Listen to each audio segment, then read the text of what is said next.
They thought the storm had passed, that after Shewa burned and Gonda trembled, the fires would cool. But faith does not fade, and neither does memory. Now, in the highlands where thrones were once carved from stone, another fortress rises, Debre Berhan. Behind its walls, priests whisper prayers, soldiers trace old wounds on maps, and beyond the valley, they return, not as conquerors, but as a flame reborn. From Harar to Baal, from the cliffs of Afar to the gorges of Dawunt, the call has returned, and at its front rides the lion. Not in rage, but in remembrance, Imam Ahmad marches again. Around him, a shield of unity. Harari, Somali, Argoba, Afar, warriors who do not march for power. They march for justice long denied. And waiting in the mountain winds is a fortress that refuses to fall.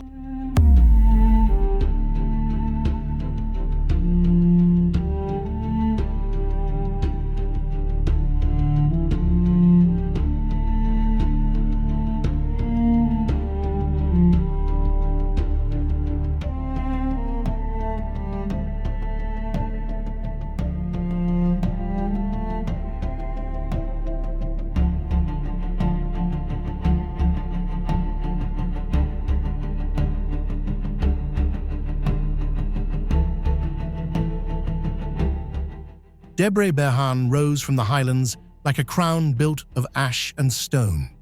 Its towers loomed over scorched earth, still bearing the black scars of Imam Ahmad's first campaign. Inside, priests whispered litanies in crumbling chapels, while nobles traced desperate strategies on maps stained with wax and blood. But far across the valley, another force had awakened, one forged by memory, fire, and the vow of the faithful. At the front of the march, the Lion of the Horn rode not for conquest, but for closure. Imam Ahmad, who once split the empire like thunder, now moved with the stillness of judgment. His banner did not rise in pride, but in remembrance. Harari archers readied their bows beneath cedar groves. Argoba sappers crawled through shallow ravines. Somali cavalry circled the fortress like thunder without rain. From the Harar cliffs came the sound of war drums. At the center stood Ahmed Giri, blade unsheathed. On the high ridge behind, Bati del Wambara raised her hand. A silence fell. Then came the word, march.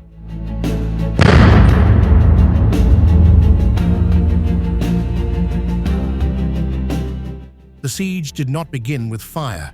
It began with rhythm. 3 battle horns rose from the ravines. The brothers of the sword had arrived.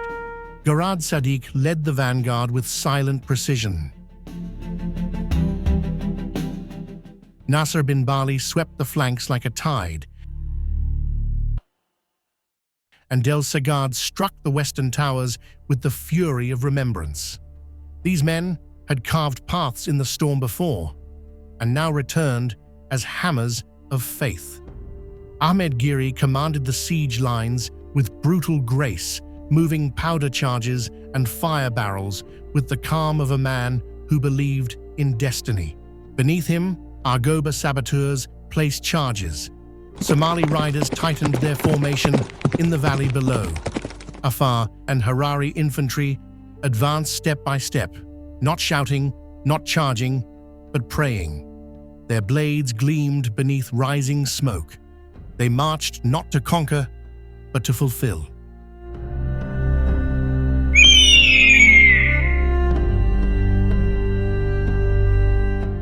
She did not shout. She did not raise a blade. Yet all who fought beneath her command knew the sound of her silence. Bati del Wambara, daughter of Mahfuz, watched the siege unfold, not with rage, but with prayer. Her horse stood motionless as she recited the names of those who had fallen and those yet to fall. She walked among the wounded, touching brows, whispering verses of healing. Her Harari guards formed a wall not to protect her, but to follow her. Where she stepped, they stepped. Where she waited, they knelt. She carried no banner, but her presence lifted spirits like fire in the cold. When mothers wept for sons, she held their hands. When warriors faltered, she reminded them who they were, not soldiers of conquest, but bearers of legacy.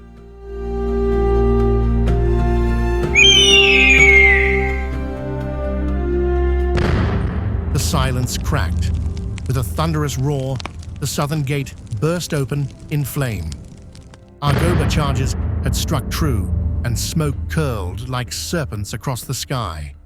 The brothers of the sword surged forward, Garad Sadiq leading the entry, his blade glinting red in the light of the burning gate. Nasser bin Bali cleaved through the mounted guards who tried to reform. Del Sagad vaulted from rubble to tower and tore down the enemy's banner with his bare hands, and at the heart of it all stood the Imam. His voice did not rise in rage, but in recitation. He spoke not commands, but verses, and when he raised his hand, the fire answered. Ahmed Giri, unflinching, pressed the advantage, sending in waves of infantry, all while chanting lines of the Quran. In the chaos, the air itself seemed to burn, but in that fire, purpose lived. For this was not vengeance. This was memory sharpened into action.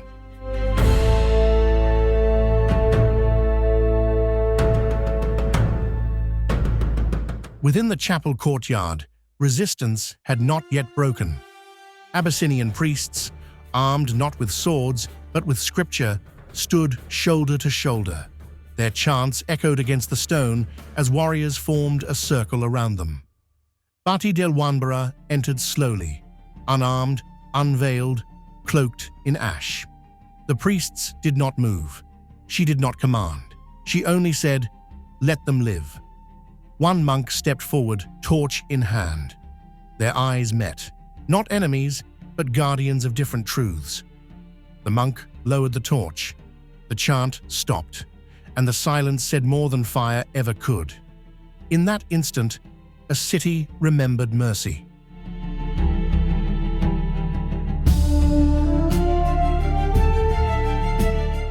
After the dust had settled and the fire cooled, the hall was silent. The fortress stood, but it did not celebrate. Instead, they gathered. The brothers of the sword laid their weapons in front of the pulpit. Ahmed Giri bowed his head, and Bati spoke the names, each tribe, each family, each region that had bled for this ground: Argoba, Somali, Afar, Harari. She did not list titles, only sacrifices.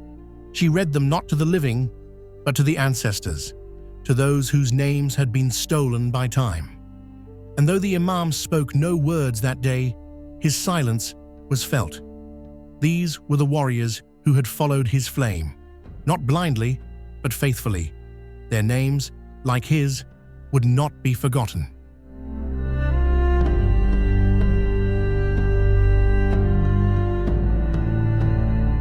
No crown was placed that day, no coronation sung. But atop the throne room's final stair, Bati laid a single book, worn, sacred, written in Ge'ez and Arabic. She did not place a crown, for the Imam had never ruled by crown. She placed a book, for it was knowledge, not thrones, that he fought to defend. She turned to the warriors and said, "This is what we fought to preserve." The pages fluttered in the wind, and every warrior knew. The sword had won the city, but only knowledge would keep it. Around them, fires were extinguished. Children emerged from cellars. Women swept ash from old stone steps. The city did not cheer. It exhaled, and in that exhale was a new kind of peace. The war pauses. The Imam's flame, the Queen's voice, and the people's sacrifice have turned conquest into memory. A throne stood, but what remains is legacy.